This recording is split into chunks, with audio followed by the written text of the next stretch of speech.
Bonjour, chers mystérieux et mystérieuses. Nous nous retrouvons aujourd'hui pour une nouvelle histoire en rapport avec le paranormal. Je vous exhorte donc à bien écouter l'histoire et à y prêter une attention particulière. Savez-vous que ce ne sont pas tous les objets que nous voyons traîner ici et là que nous devons ramasser? En effet, certains objets appartiennent à des entités et le fait pour nous de les ramasser, c'est ici un lien avec ces dites entités. L'histoire d'aujourd'hui nous amène au Gabon. Et la dame qui nous écrit nous dit qu'elle vivait en province avec ses grands-parents. Elle dit qu'un jour après les cours, elle se rend à la rivière, puiser de l'eau. Lorsqu'elle arrive avec ses récipients, elle remarque, juste à proximité de la rivière, une assiette toute blanche. Elle dit l'assiette brillait tellement. Elle a laissé les bidons, elle a pris l'assiette. Elle a camouflé l'assiette dans la jupe qu'elle avait, donc elle a serré. Elle a fini de puiser ses récipients et elle est rentrée chez elle. Lorsqu'elle rentre avec l'assiette à la maison, elle dissimule l'assiette et elle ne parle pas de ça à ses grands-parents. Du moins avec sa grand-mère avec qui elle était très proche. Elle nous dit que cela s'est passé un vendredi. Et donc le samedi et le dimanche, elle a passé le temps dans la chambre avec son assiette et elle passait le clair de son temps à se mirer avec. Parce que tellement l'assiette brillait, pour elle, ça faisait office de miroir. Lorsque le lundi matin arrive, et alors qu'elle devrait se rendre à l'école, elle se rend compte que, sur le chemin de l'école, les gens la regardaient bizarre. Elle avait l'impression qu'il y avait quelque chose qui n'allait pas sur elle. Lorsqu'elle arrive en classe, les gens étaient ébahis. Ils la regardaient tellement qu'elle était gênée.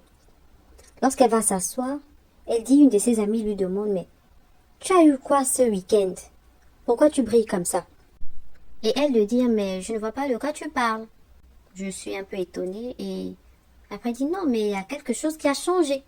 Parce que quand je te regarde, tu as un truc, j'ai l'impression que tu es plus belle que d'habitude. » Du coup, elle se dit « Ben, c'est sans doute pourquoi les gens me regardaient un peu bizarre durant tout le trajet. » Donc, la fille dit qu'elle a zappé, elle n'a pas pris ça en compte. Lorsqu'elle rentre le lundi soir chez elle, elle finit de faire ses travaux, manger. Lorsqu'elle va dormir, elle dit elle fait un rêve bizarre.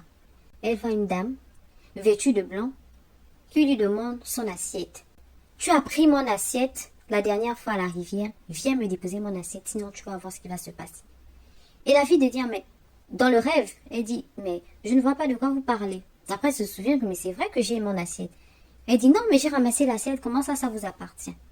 Donc la dame a commencé à la menacer dans le rêve. Bon, elle n'a pas pris au sérieux. Mardi, la même chose. Mercredi, jeudi, vendredi. Elle dit elle faisait que ces rêves-là. Et en même temps, la nuit, non seulement elle faisait ces rêves-là, la journée, lorsqu'elle sortait, les gens étaient à chaque fois ébahis. Elle dit qu'elle ne pouvait pas faire plus de 100 mètres. C'est-à-dire tous les hommes qu'elle croisait sur son chemin. Que ce soit quand elle allait à l'école ou lorsque sa grand-mère l'envoyait faire des commissions. Tous les hommes qu'elle croisait sur son chemin, les hommes la courtisaient. La fille était dépassée parce que c'est quelque chose qui n'était jamais arrivé auparavant. C'est vrai qu'elle avait 15 ans, on la courtisait, mais depuis l'histoire de l'assiette, c'était trop. Une semaine est passée, elle a eu tous ces événements-là. La deuxième semaine, ça allait de pire en pire. La fille nous dit qu'elle était arrivée à un stade où, quand elle arrivait de l'école, il fallait absolument qu'elle trempait ses pieds dans de l'eau. Donc, il fallait à chaque fois que ses pieds soient en contact de l'eau. Jusque-là, elle n'avait toujours pas fait de lien entre tous ces événements-là et l'assiette qu'elle avait découverte au bord de la rivière. Un jour, comme à l'accoutumée, elle revient de l'école. Elle croise un monsieur. Le monsieur lui dit « Mais, ma fille, est-ce que tu sais que tu as l'esprit de sirène?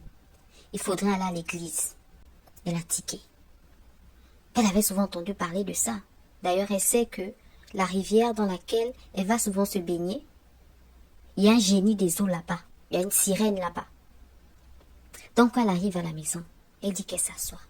Elle a commencé à passer en revue tout le film entre les mauvais rêves où une dame vêtue de blanc vient la menacer au sujet de l'assiette, entre toutes ces personnes qui la courtisent, alors qu'avant c'était pas comme ça, mais aussi et surtout le fait que il fallait qu'à chaque fois, elle soit en contact avec l'eau, que ses pieds soient à chaque fois trempés dans de l'eau. Elle a dit c'en est trop. Elle dit qu'elle s'est mise à pleurer. Elle est rentrée dans la chambre de sa grand-mère. Elle est allée fouiller une des boîtes à pharmacie de sa grand-mère que sa maman avait envoyée de Libreville. Elle a pris les médicaments. Pendant qu'elle se sert, subitement la porte s'ouvre et c'est sa grand-mère. La grand-mère commence à crier sur elle. Qu'est-ce que tu es en train de faire là? Qu'est-ce qui se passe? Elle fond en larmes. Lorsqu'elle fond en larmes, la grand-mère est dépassée. Elle décide de prendre la fille, l'emmener aussitôt dans son temple.